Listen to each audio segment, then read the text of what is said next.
Yesterday, we touched on the fact that who Ananias and Sapphira lied to, the church community, was a big part of the story. Like Pastor Jim mentioned, the church was booming and beautiful and thriving. It was also in a pivotal time as it was just taking shape. The church's identity was being formed and its values were being shaped. In the story found in the New Testament book of Acts, it says, "Then Peter said, 'Ananias, why have you let Satan fill your heart? You lied to the Holy Spirit and you kept some of the money for yourself.'" Pastor Jim explained that this is the first mention of Satan since the death of Jesus.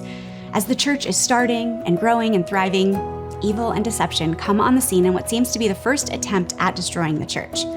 Here's how Satan is described by Jesus in the New Testament book of John, one of the biographical accounts of Jesus' life. "He has always hated the truth because there is no truth in him.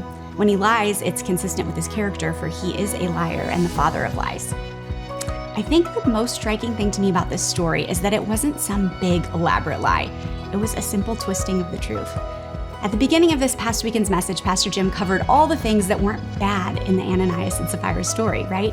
Owning land was not bad. Selling their land wasn't bad. Keeping some of the money from the sale of their land wasn't bad. Giving the church a partial gift from the selling of that land wasn't bad.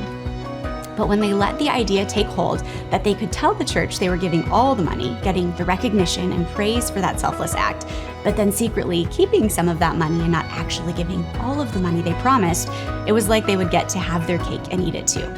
You can almost hear the whispers like, "What's your land to do with as you want?" That amount of money is still a lot of money to give. No one needs to know it's not the full amount of money. No one will know. You see, Satan loves to take something that's true and twist it. That's his nature, in the same way that God's nature is complete truth.